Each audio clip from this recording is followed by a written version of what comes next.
He was the principal investigator in a number of studies that have appeared in peer-reviewed literature, including 2 papers on the use of fasting in the treatment of high blood pressure, and a recent report that appeared in the British Medical Journal on the treatment of lymphoma cancer with fasting and an exclusively plant-based diet. Today, Dr. Goldhamer is presenting Escaping the Pleasure Trap, Mastering the Hidden Force that Undermines Health and Happiness. Please welcome author, educator, clinical researcher, and founder and director of True North Health Center, Dr. Ellen Goldhamer.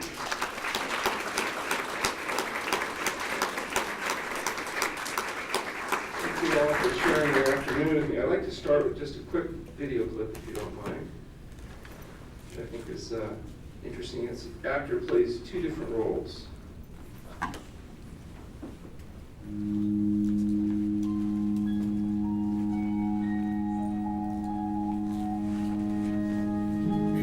What will your last 10 years look like? Will you be quick enough for a game of tag with your grandchild? Strong enough to embrace every moment?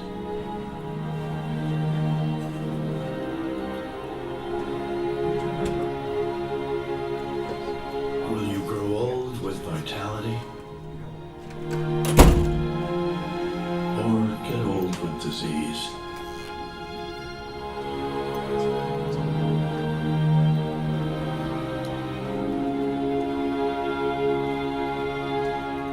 It's time to decide.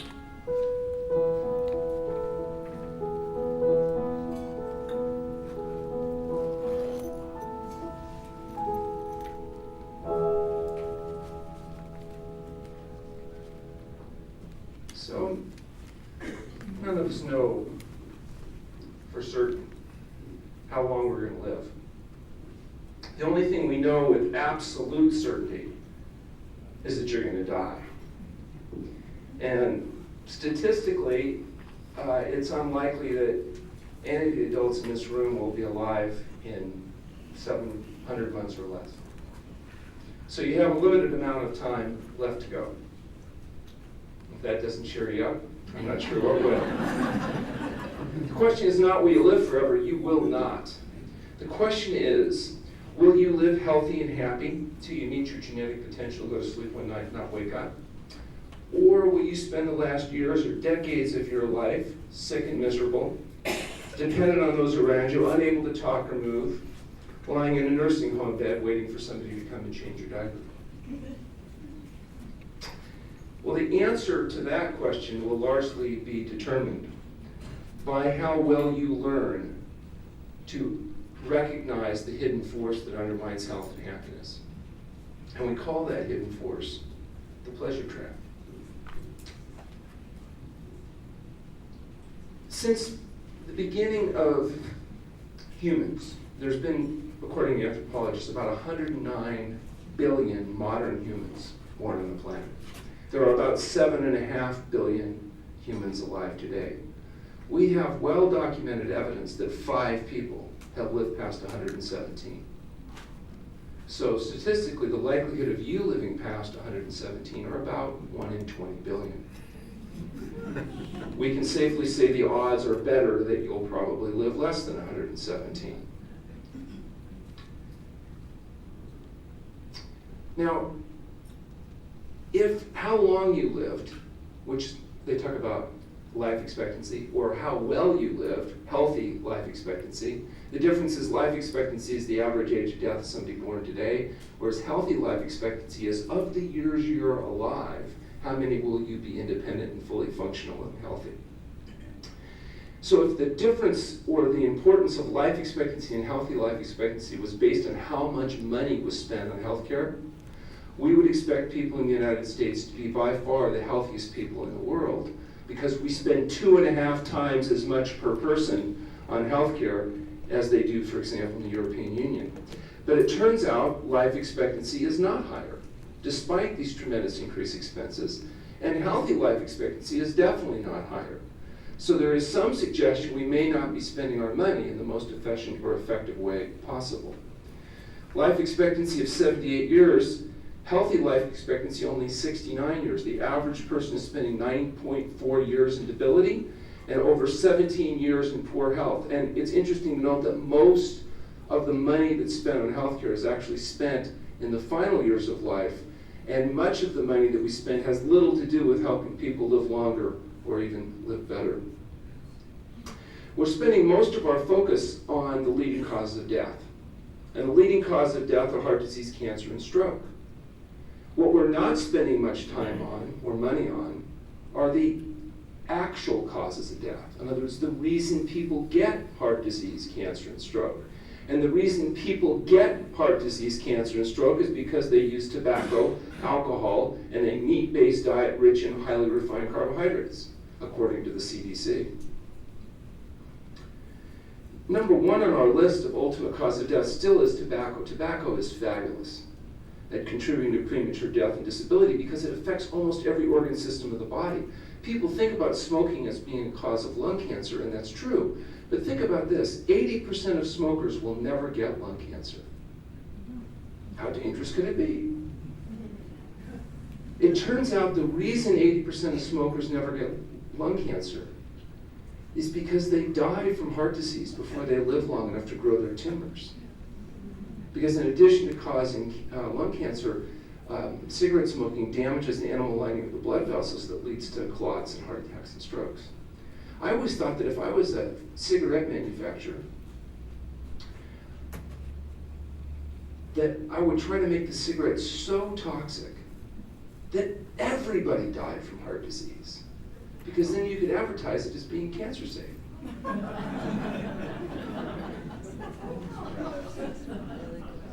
High blood pressure, another major contributing cause of death. In fact, in this country, high blood pressure or hypertension is so common that the majority of people that live to be 65 or older have it. Which means if you're 65 or older and you don't have high blood pressure, you're abnormal. You don't want to be normal when it comes to weight or blood pressure, premature death and disability. You want to be healthy. Healthy people are not overweight. Healthy people do not have high blood pressure, and they don't have diabetes. Number 3 on the list is alcohol. Now, if you read your paper, you'd think alcohol was some kind of health food. If you don't drink, you ought to start. They'll tell you that's good for you. It's good for your heart, right? Haven't you heard that? Resveratrol, a powerful antioxidant in red wine. Is that true? Sure it is. Absolutely true. There's some resveratrol in red wine that hasn't been completely destroyed by the processing of alcohol. Where does the resveratrol come from? The skin of grapes. If you wanted to, you could eat some grapes. They tell you that alcohol will thin your blood and reduce your risk of dying from a clotting stroke. Is that true? You betcha it's true. Absolutely true, because alcohol functions much like aspirin does, to thin the blood. So if you're eating a greasy, fatty, slimy, dead, decaying flesh diet and you're at risk for a clotting stroke and you drink some alcohol, you'll have somewhat less chance of dying from a clotting stroke. You won't have less chance of dying, by the way. All-cause mortality is not affected. You have a lower chance of dying from a clotting stroke. You actually have an increased risk of dying from a hemorrhagic or a bleeding stroke. But if it's important that you die from a bleeding stroke rather than a clotting stroke, alcohol might be an important part of your diet. Cholesterol, also an intimate marker here for all-cause mortality, according to the Center for Disease Control, because it's a marker for how much animal food you eat. The more animal food you eat, the higher your risk of dying from the diseases associated with animal food intake. Low fruit and vegetable intake, just not eating enough fruits and vegetables, probably in large part because of the lack of the phytochemicals that you get only from fruits and vegetables that are thought to be protective. There's like 2,000 identified phytochemicals like resveratrol and others that are thought to be protective. Without eating enough fruits and vegetables, you'll get exposed to those. Physical inactivity, illicit drugs, unsafe sex, balance out the list here. What you notice about these ultimate causes of death is they have nothing to do with lack of pills or potions or powders or treatments or anything else. These are conditions that they used to refer to as the diseases of kings, because it was only the wealthy elite kings that got these diseases of dietary excess, because they were the only ones that could afford to eat the animal-rich diets and highly processed foods that cause them. Today, most people you know that get sick and suffer and die have some version of metabolic syndrome. Abdominal obesity, high lipids, high blood pressure, high blood sugar level, or some combination of those symptoms. This metabolic syndrome has become epidemic. In fact, there's no question, in the United States, we keep getting fatter every single day. In 1986, shortly after I started practice, there wasn't a single state in the United States that had more than 14% obesity saturation. There wasn't any state that more than 14% of the population was more than 30 pounds overweight if you're 5'4" or BMI greater than 30. But 10 years later, every state in the country had greater than 14%, and there were several states that had managed to achieve 20% obesity saturation, so that meant 1 in 5 people had achieved obesity. A few years later, obesity was spreading throughout particularly the eastern United States, and by 2001, after tremendous public effort, the folks here in Mississippi, home of deep fried ice cream, managed to achieve 25% obesity saturation. They were so proud. 1 in every 4 people had increased the strategic fat reserves in order to achieve obesity. 1 year later, obesity was spreading epidemically throughout the United States. In 2005, we had to add another color to the list because we got to 30%. A few years later, everybody was starting to catch up. And we finally found out with proof, absolute proof, in 2012, that the folks at the Center for Disease Control were optimists.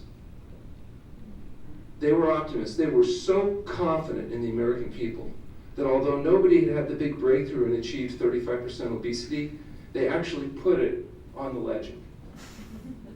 And sure enough, 1 year later, they were right. West Virginia, Mississippi, both managed to achieve 35% obesity saturation. And then it turns out that these numbers, they found out, were underreporting actual obesity because they were self-reported numbers. And I know you're going to find this shocking, but it turns out some people lie when they talk about their weight. And they almost always underestimate how fat they actually are. So even with these underreported numbers where people were lying, it turns out obesity continued to increase. And of course, it's increased every year since then. And it's not just in the United States. Worldwide, the world is getting fatter, and more people are now sick and suffering and dying from dietary excess than deficiency. But in the worldwide contest that's going on to see who can get the fattest and the sickest, I'm proud to say as an American, we're number 1. We've done a better job of increasing the strategic fat reserves of Americans than anybody else in the world. And if you look here at these people in Asia where they only have 3% obesity, it's like they're not even trying. Now, we're not just getting fatter, we're also getting sicker. It turns out there's many diseases intimately associated with how fat we are. Diabetes is one of them. And what's fascinating is if you look at what's called correlation coefficients between the incidence of obesity and the incidence of diabetes, the correlation coefficient is 1 to 1. It's almost like there's some type of connection. So what we're doing about it as a society is selling people health food. You know, olive oil, or virgin olive oil, or extra virgin olive oil, red wine, dark chocolate, coffee, coconut, anything, diet sodas, fish or fowl, dairy products, the dead Dr. Atkins diet. May his fillet of soul rest in peace. He was not a hypocrite. He stuck to that diet till he died at 268 pounds from cardiomyopathy. So what we need to do, I think, from my opinion, is give up on the health foods, but focus on healthy foods. And healthy foods are fresh fruits and vegetables, whole grains, legumes, nuts, and seeds, a whole plant food, SOS-free diet. Now, SOS stands for the International Symbol of Danger, but it also stands for salt, oil, and sugar, chemicals that we add to food that fool the satiety mechanism of the brain and lead us to be obese and develop the diseases of dietary excess. So the way this works is that human beings evolved in an environment of scarcity. Our ancient ancestors did not, a high percentage of them did not survive. In fact, most humans, modern humans ever born on the planet, never lived long enough to reproduce, which means they did not pass on their DNA, their genes, which means they're not your relatives. They were the losers. So most of those early humans were losers. A few were winners.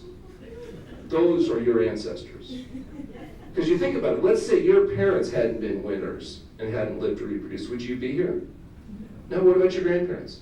What about your great-grandparents? Great-great-great-great-great-great-great. What if any one of those ancient ancestral chains hadn't made it? You wouldn't be here. You're the end product, the piece de resistance of a long chain of successful reproduction. You had certain characteristics, you have certain characteristics that your ancient ancestors had. Those ancestors lived in an environment of scarcity. They had characteristics that allowed them to survive, unlike the other losers. You have those same characteristics.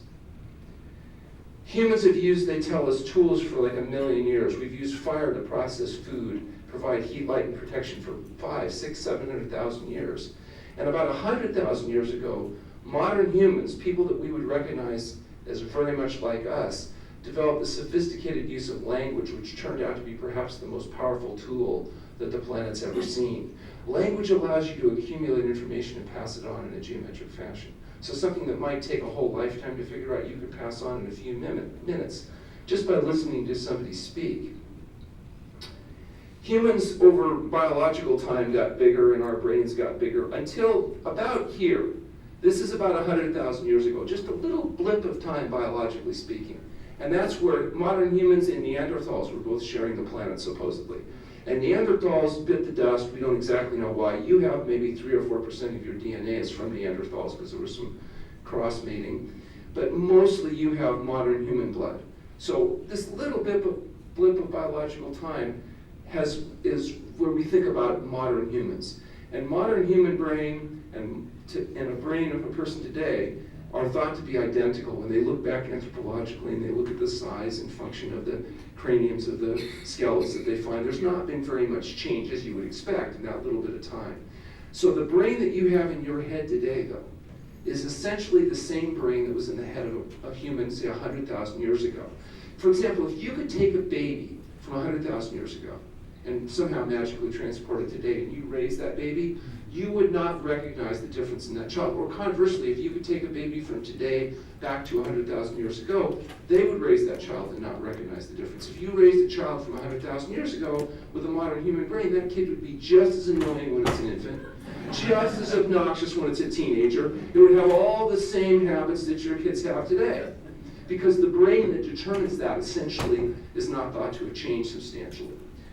So, but our brains, that brain that you have in your head was designed for this environment of scarcity where people had trouble getting enough to eat and not getting eaten. And your brain is the brain of the people, remember, the winners that survived, that had the characteristics that allowed them to survive. And that human being would have eaten foods that looked very much like this, but we don't live in that environment anymore. We live in this environment, an environment we've created from the power of the human brain. And now our food is processed in places that look like this, and the diet looks often like this. And that has actually created a very significant problem, which we're here to discuss today. The way the brain works is basically neurochemically. The brain gets your body to do things that favors survival and reproduction. But remember, it's designed for an environment of scarcity. So it gets you to do things that favor survival and reproduction in the environment of scarcity that you're designed to live in, not necessarily the modern environment which you live in today. The way the brain does that, the trick that the brain pulls, is using chemicals, including dopamine. Dopamine is a neurochemical that's secreted by the brain that induces a response that you know of as pleasure. The more dopamine your brain squirts out, the more intense the pleasure you experience. So it's not surprising that there's only 2 behaviors that are necessary for survival and reproduction. What 2 behaviors do human beings have to engage in to survive and reproduce? Food and sex. That's right. Think about it. What if food and sex weren't heavily reinforced? Would people always get enough to eat? Would they do all that shopping and shopping and go to all the trouble if there was no reward? I don't think so. And what about sex? Would there be enough sexual behavior to ensure reproduction if there wasn't a heavy reward with all that huffing and puffing and sweating? You think that's going to happen spontaneously? I don't think so. Food and sex. Food and sex are the only natural concentrated stimulants of dopamine for human beings, unless, of course, you happen to be a male human. Then it's entirely different.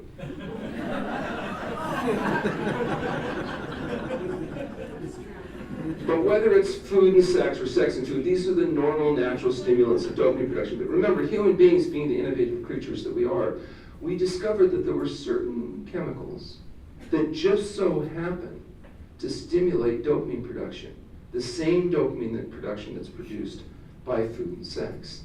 And we've gone to inordinate effort to discover each and every chemical that has the capacity to do this. That's one of them. People like alcohol because it stimulates dopamine production in the brain, and people like the way it makes them feel. Now, the problem is it's an artificial stimulation of dopamine. So when you artificially stimulate dopamine production, you can actually become addicted, physiologically dependent on the substance, where now you're having to take the substance not just to feel good, but to avoid feeling very bad, the hallmark of addiction or withdrawal. And it's not just alcohol that's able to do this. There's also things like methamphetamines. And there's materials you can inject directly into your veins. And there's even stuff like this. What's this? It's not cheese. Cheese actually has a different chemical. It's called casomorphine. That's a whole different story. Now that's crack cocaine. Now crack cocaine is one of the most effective artificial stimulants of dopamine production that people have discovered. Crack cocaine very powerfully stimulates dopamine production. In fact, if you calculate how much dopamine is produced if you smoke cocaine versus having an orgasm during sex, it turns out there's 10 times as much dopamine secreted smoking cocaine than having an orgasm. You can imagine how reinforcing that is. I was giving this talk down in LA some years ago. Older woman, maybe her mid-80s, she stood up and she said, "Excuse me, Dr. Goldhamer, where do I get cocaine?" That's not the point. Now, if that was the end of the story, we'd just say, look, drugs are bad, just say no, and that would be the end of it. But it's not, because it turns out there are certain chemicals that can be added, for example, to the feed of animals that will artificially stimulate dopamine production and result in systematic and predictable overconsumption, overeating. For example, if you let rats have ad libitum food, that is as much food as they want to their normal child, they get to a certain size. If you take the same genetically designed rats and you take the same ad libitum feeding, but you put these chemicals in the rat child, those rats will overeat and gain 49% of their body weight in just 60 days. 49% of their body weight in just 60 days. If you do this to birds, they'll get so fat they can't fly. Okay? Virtually every animal follows the same kind of pattern. Now, do the rats get fat because of psychological reasons? Did mommy rat not love them enough? Did daddy rat love them too much? Did they have the stress of having to go to work? Or is it psychological reasons? Okay, is it psychological reasons or biological reasons? Did you artificially stimulate dopamine production in the brain so they systematically overeat? Yeah, it's definitely biological reasons, not psychological reasons. It turns out one of the chemicals you can put in the rat chow is C6H12O6. Do we know, remember from biology chemistry class what that is? Yeah? You've seen it? Yeah. Now, humans in industrialized countries consume an average of 150 pounds a year of sugar. Now, I don't eat any of it, which means somebody's eating my share too. And one particularly obnoxious version of sugar, high fructose corn syrup, a heavily federally subsidized version of sugar that they make really cheap so soda pop and processed foods are inexpensive. We've increased our consumption 1,060% since 1986 when it was first introduced. Do you remember my little fat curve growths since the mid-1980s? Like, what happened to cause this epidemic of obesity? Well, one thing that happened is we dramatically increased consumption of sugar. Another thing we have done is we dramatically increased the consumption of dairy products. What's another chemical you could add to the feed of animals or humans to cause them to systematically overeat? This is, what chemical is this? That's oil. including olive oil, including virgin olive oil. And what's worse about oil, including olive oil, is we tend to take this and then we'll heat it up at high temperature and use it to soak grease into something like potatoes, or call them French fries or potato chips. Now I tell my patients, look, instead of eating fried foods, what you want to do is find the deep fryer, stick your head in it and suck, because that's what you're doing when you're eating fried foods. Quit pretending. And it's affecting us. We're getting fatter, our kids are getting fatter, diabetes is increasing geometrically. What used to be called adult onset diabetes is now hitting kids because we're fattening them up, fooling their brains with sugar, oil, and salt. 93% of all the calories consumed by people in industrialized countries comes from meat, fish, fowl, eggs, dairy products, or chemicals added to food in the form of flour, sugar, and oil. That means 7% is still coming from food. And I know some of you are vegans, and so you're optimists. And you look at that and think, well, 7%? Still hope. Let's keep hope alive. Of that 7%, a third of it's potatoes, served almost exclusively as French fries and potato chips. Fruits and vegetables no longer make a statistically significant percentage of the diet of people living in industrialized countries. They are the decoration on the plate. We know why people are getting fat and sick. It's because of what we're putting in our mouth. It's called the pleasure trap, the hidden force that undermines health and happiness. The pleasure trap is the reason people are overweight and developing diseases of dietary excess. It's the reason why people are systematically over-consuming. It's the hidden force that undermines health and happiness. It's not well recognized, which is why you should read our book, The Pleasure Trap. It's just coincidentally the same title. The way it works with food essentially is based on caloric density. The higher the caloric density, the more dopamine is produced by your brain. Why? Why would we have been designed to be essentially energy-conserving calorie detection machines? Why was it so important that we have a brain that can tell us the difference between high caloric density foods and low caloric density foods? Let's think back to our ancient ancestors. Do you think that the ones that survived were the ones that could tell the difference and that got enough to eat? Yeah. Salad, for example, has 100 calories a pound. How many pounds of salad a day would you have to eat in order to survive? You need about 2,000 calories a day on average, so you need about 20 pounds. Now, can you eat 20 pounds of salad a day? If you start at 6 a.m. and you don't stop eating till midnight, can you eat 20 pounds of salad a day? No. If your ancient ancestors loved salad, you wouldn't be here. Okay? You can't get enough energy from salad if you lived only on salad. So if you loved salad to the exclusion of other foods, you wouldn't make it. Your ancestors didn't just eat salad. They got more concentrated food. Your brain recognizes that salad has 100 calories a pound, and your brain is not stupid. So when your brain sees salad, it says, okay, salad. I'll eat some salad till more concentrated food comes along. Fruit, on the other hand, has 300 calories a pound. What tastes better, fruit or salad? Well, why does fruit taste better to us than salad? There's sugar in there, which means there's a higher caloric density, which means there's more production of dopamine. That's right. So a mouthful of fruit results in more dopamine production. That's what good taste is how much dopamine any given food causes your brain to squirt out. So fruit with 300 calories a pound results in more dopamine production. Fruit, because it's got 300 calories a pound, means you only need 7 pounds a day to survive. Now, it would still be a full-time job, but at least theoretically you could do it. Now, on the other hand, potatoes, rice, and beans have 500 calories a pound. 500 calories a pound is more concentrated. You only need 4 pounds a day. You get more dopamine production per mouthful from potatoes, rice, and beans than you will from fruit. If you're hungry, your body's naturally going to try to find the more concentrated food because you are an energy-conserving device. Now, what if we invented a food? Now, this food, of course, does not exist in nature, but let's just say we theoretically could invent a food that had 1,200 calories a pound. 12 times the caloric density of salad. Do you think people would like it? More than salad?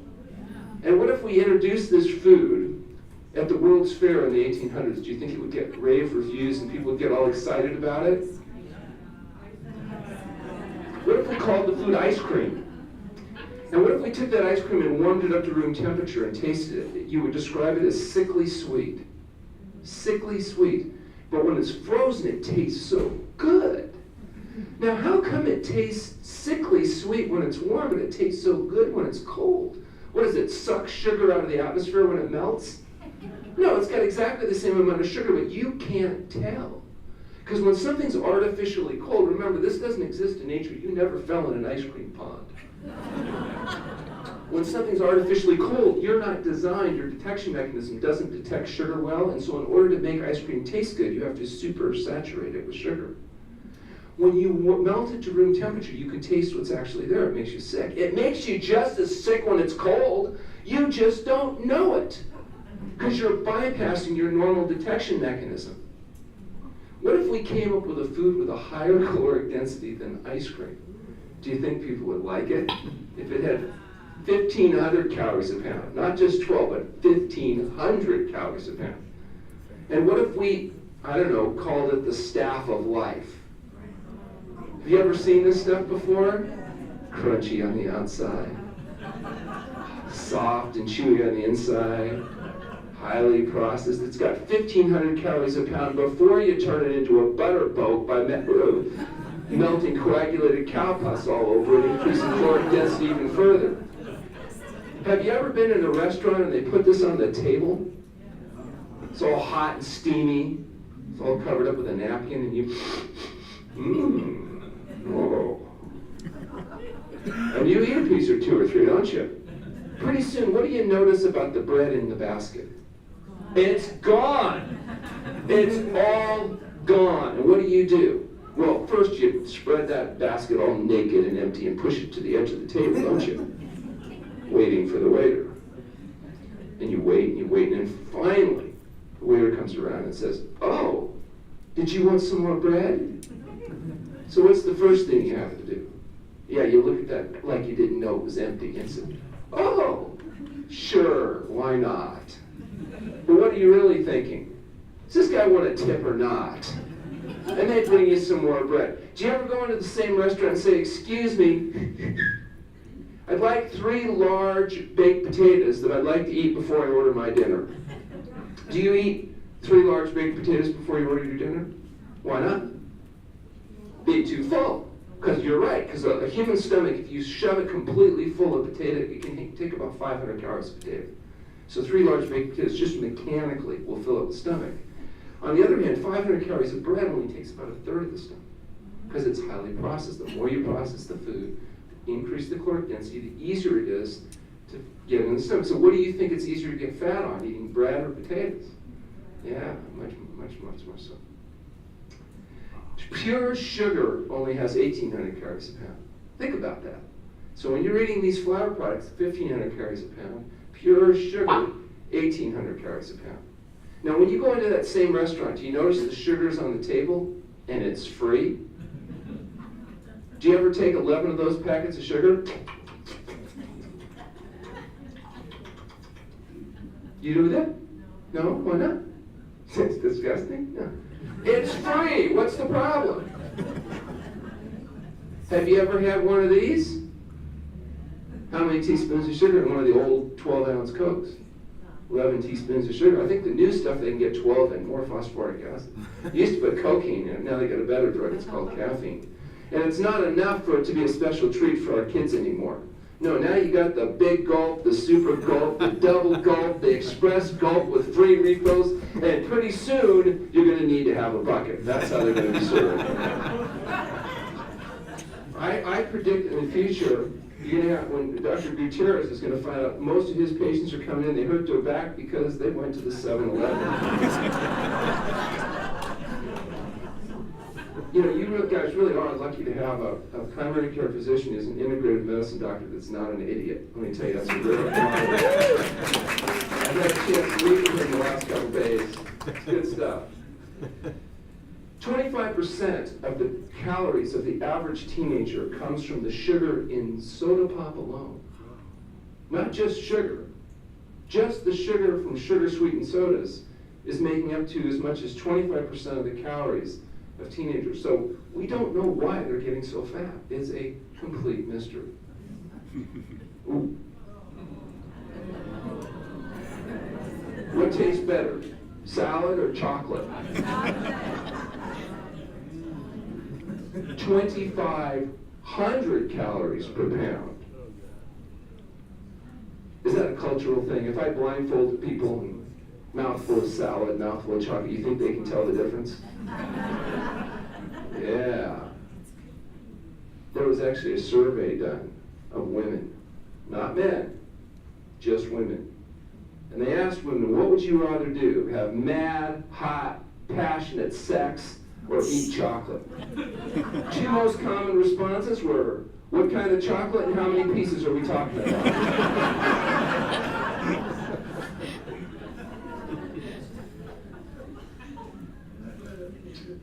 So, common conditions, we were talking about metabolic syndrome often lead to high blood pressure, diabetes, autoimmune diseases, certain types of cancer like lymphoma. What do these conditions all have in common? What's the treatment under conventional medical doctors? What are they going to take? If you have high blood pressure, what do they tell you to do? Take 1 to 5 medications. And how long do you take the drugs? The rest of your life. So how does your doctor know that you'll need to be on medications the rest of your life? So what your doctor's telling you is that if you do exactly what you're told, he will promise you, you will never get well and you will be sick forever. You will never ever get well and you will be sick forever, because they're guaranteeing you won't get well, because they know that the medical management of these conditions has nothing to do with getting rid of the cause of the problem. Turns out there's a better way. And the most important thing you can do is to recognize this hidden force that undermines health and happiness. Adopt a whole plant food, SOS-free diet. And if you do that, you will lose weight. You will reduce your need for medication. Conditions like hypertension, diabetes, autoimmune disease, and even lymphoma are reversible phenomena. For those of you that are interested in learning more about that, you can read our book, The Pleasure Trap. For those of you that want to get access to recipes that are SOS-free, that is without animal foods and without the addition of salt and sugar, or simple enough that tastes good enough that even I can make them, you can take a look at our book, The Health Promoting Cookbook. What I'd like to do now, since I have a few minutes left, is to take some questions. You can ask me anything you want. I have a few answers. I'll try to put those answers to your questions, but if not, I'll give you the same answers anyway. That's really good. Thank you very much.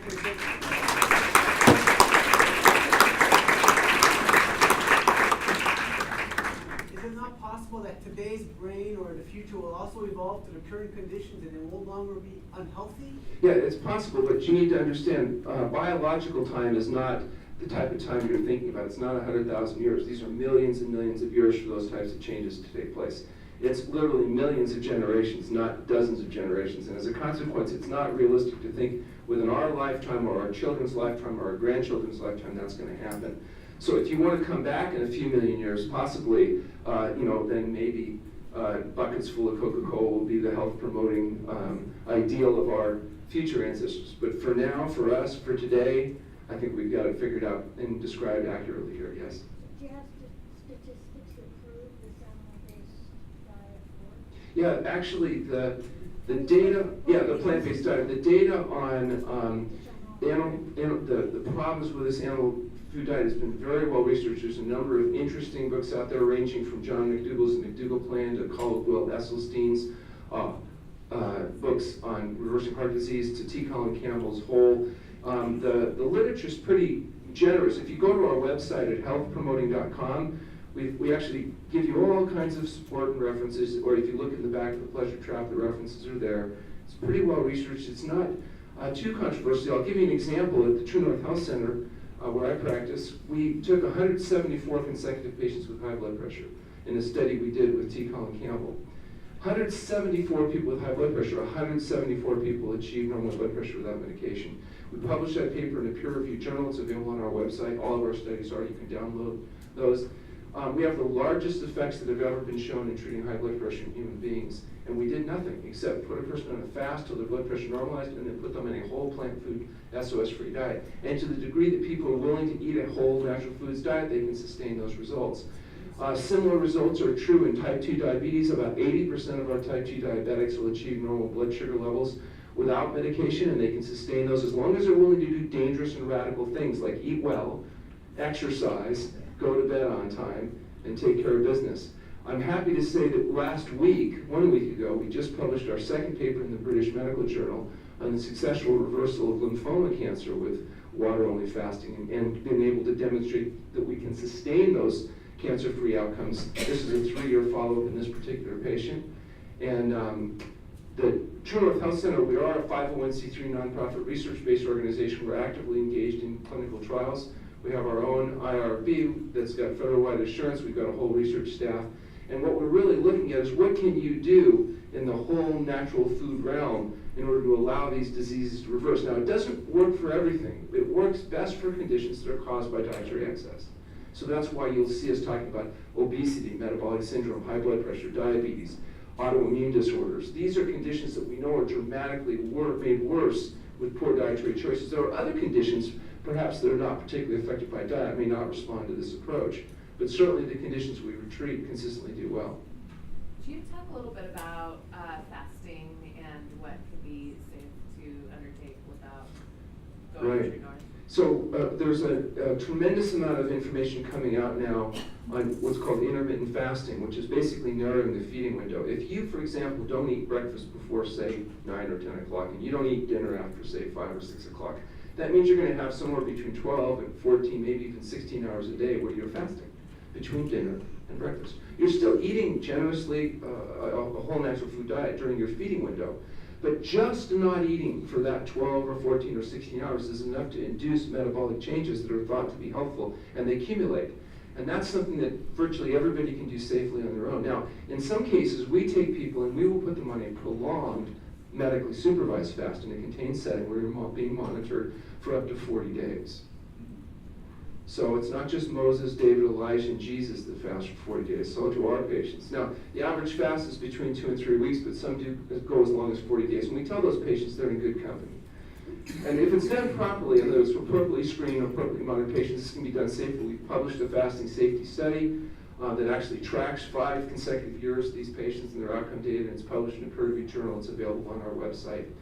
And it shows that this can be done safely, it can be done effectively, but that longer-term fasting needs to be done in a controlled setting. The shorter-term intermittent fasting, though, can be done safely by people. The only caveat is if you're on medications, you really need to see a doctor like Dr. Gutierrez, who's used to people actually getting well.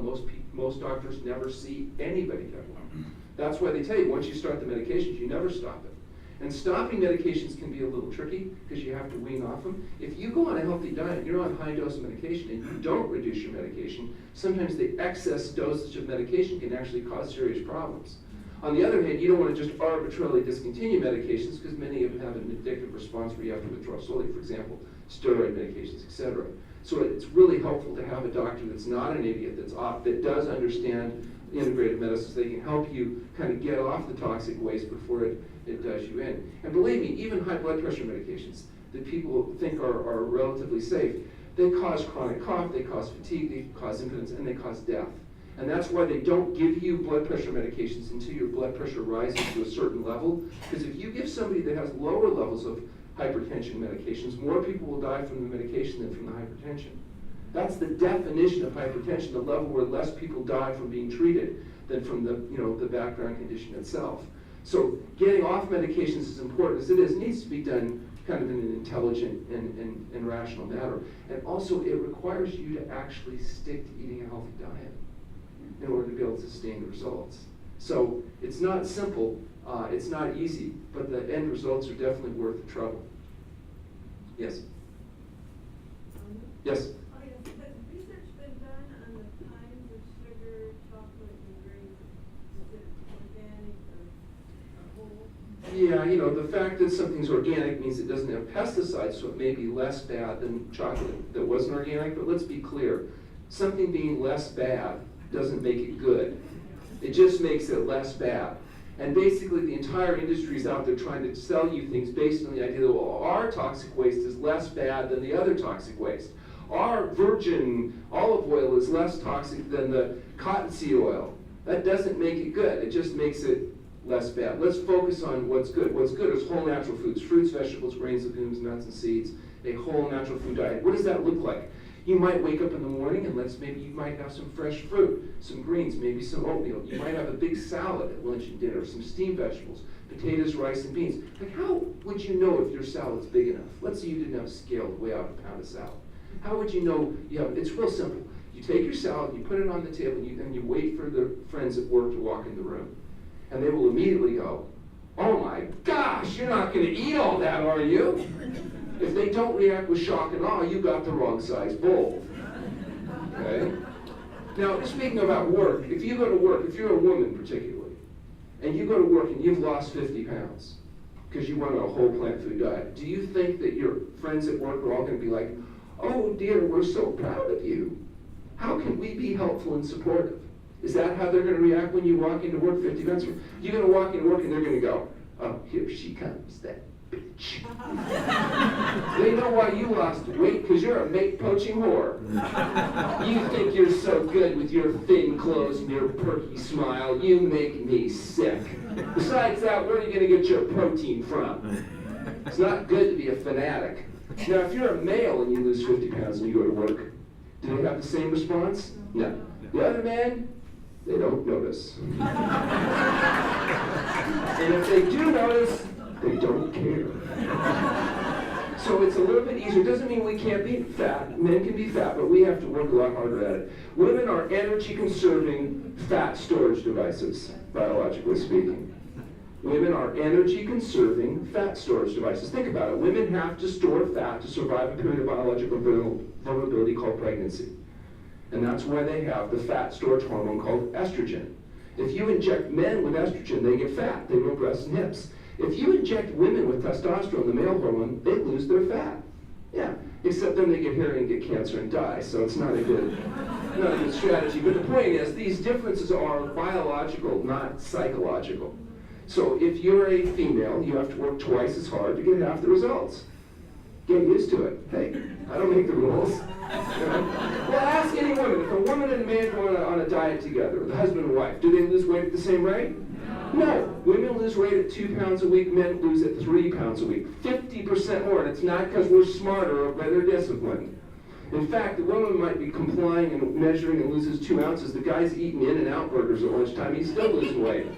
The woman has a bad dream, she goes up a pound. She walks by the buffet table, it's a dress size. I mean, listen, it's not the same. And it's a good thing, too, because if a man had the babies instead of women, our species would have been extinct in just 20 generations. That's right. Because here's why. In order to sustain a population, you have to have an average of 2.1 births per couple, or over 20 generations, if you do the math. And I guarantee you, if men had the baby, there never ever would have been, even once, a second birth.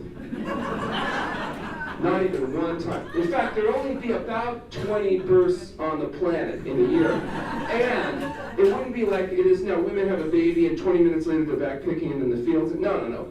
Lifetime retirement. You're on the TV. Tell us about the time you had the baby. Oh my God, let me tell you. It's a story. Yes, sir. There's a story in the news, I think the CDC did a long-term study about 1,700 people about the appropriate amount of carbohydrates, and they said that if you ate the appropriate amount, because they didn't define, you would gain 4 years of life. If you ate too many carbohydrates, you would lose 1 year of life. Would you comment on that? Yeah, well, these diets, the way we put them together, these whole plant food diets, they're from fruits and vegetables, grains, legumes, nuts and seeds, and limited quantities of things like nuts, maybe an ounce a day, a little bit of avocado, end up being about 15 to 18% of calories from fat, about 12% of calories from protein, with the balance coming from complex carbohydrates. That's exactly how you're designed. And the fact is, those patients, if you look at the longest lived populations on the planet, you'll find, it might be a different starch, it might be potatoes, or it might be rice, it might be beans, different things are used in different parts of the world. But high complex carbohydrate diets are generally the diets that are most associated with longevity. And more importantly, if you apply these diet principles today to patients, you find if you're a male, you can expect to lose 3 pounds a week down to your optimum weight. If you're a woman, 2 pounds a week down to your optimum weight. You can expect your blood pressure, your blood sugar levels, your arthritis, pain, your autoimmune disease to begin to improve. If you want it to happen quicker, we use medically supervised fasting. But the same changes happen over enough time if you can get people to make the diet and lifestyle changes. Yes, sir? I'm reading about lectins and Yes. that whole principle Yeah. that's in beans and Yeah. seeds and. So there are some substances in all foods that some people are sensitive to. Lectins that you find abundantly in rice and beans. There are people that have sensitivities to those, largely probably because they've got damage in their gut, they're having gut leakage, secondary inflammation. Oftentimes, well-meaning misguided physicians have overdosed them with antibiotics and other things that throw off their microbiota. For example, did you know that you have about 5 pounds of bacteria living inside your intestinal tract right now? 5 pounds. Now think about how, that's like an organ, that's like a liver, it's a kidney. These are living creatures living inside your intestinal tract. And what do living creatures do? They breathe, they eat, and they poo. They're pooing in you right now.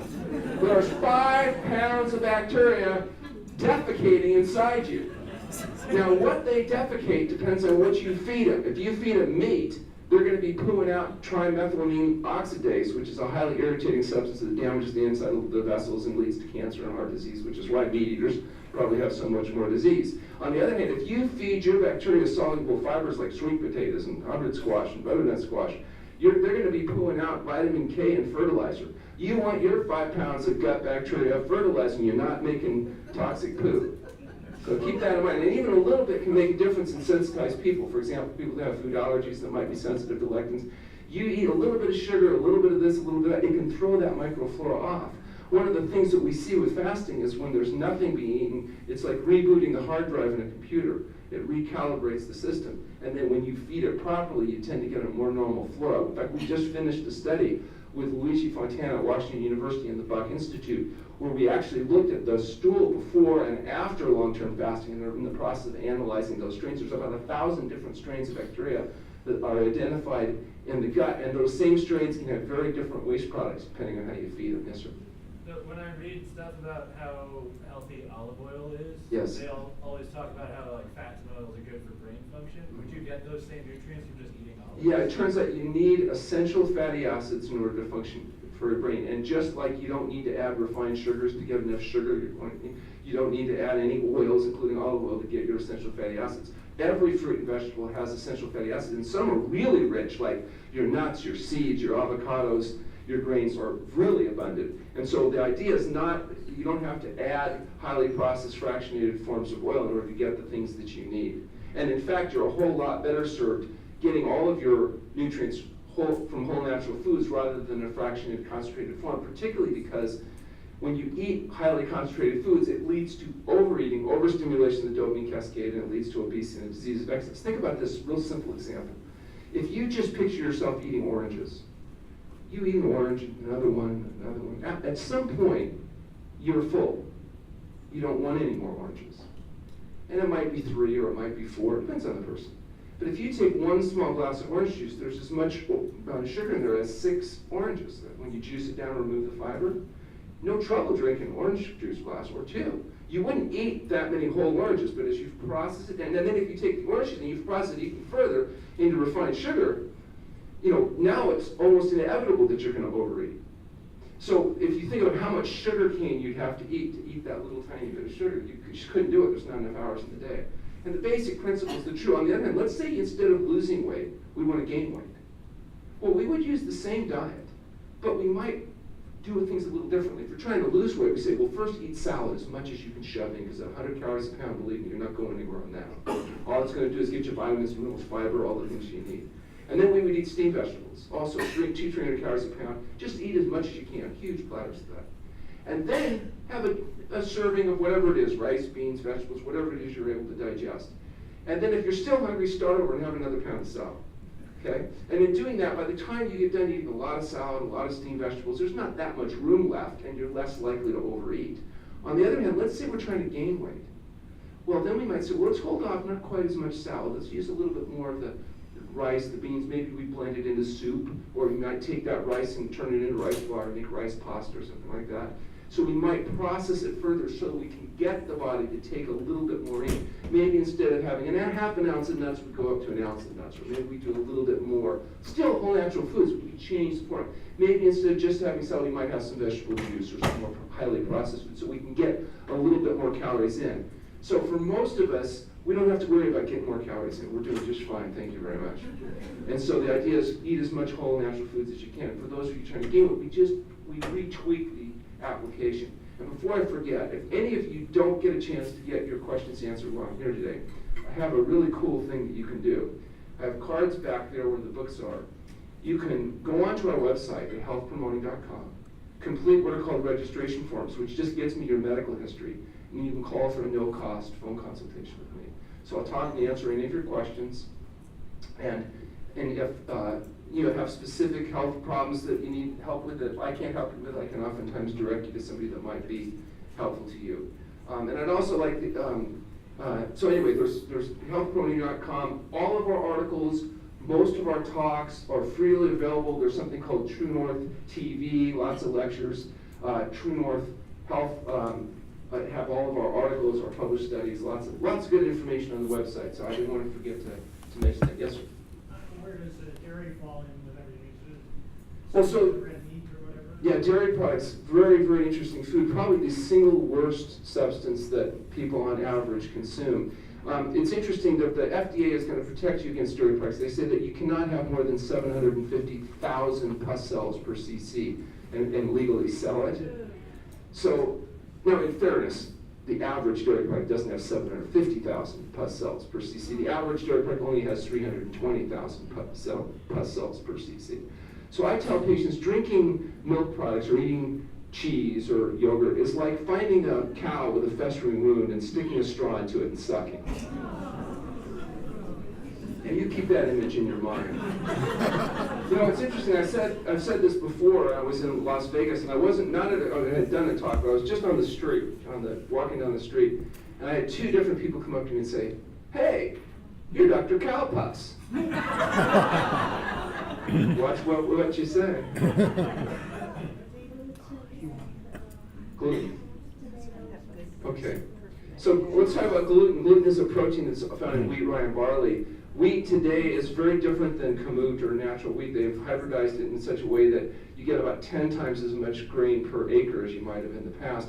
And the high gluten content is a problem for a lot of people. Now, 1% of the population recognize it. It's called celiac disease. If you eat gluten, your immune system attacks your colon or your intestinal tract and causes very serious problems, so you can't eat gluten. Well, not everybody that's sensitive to wheat does the immune system attack the colon. Some people it attacks their thyroid, and that's called Hashimoto's thyroiditis. And what's interesting is the gene, the HLA-DQ gene associated with Hashimoto's thyroiditis is the same gene associated with gluten sensitivity.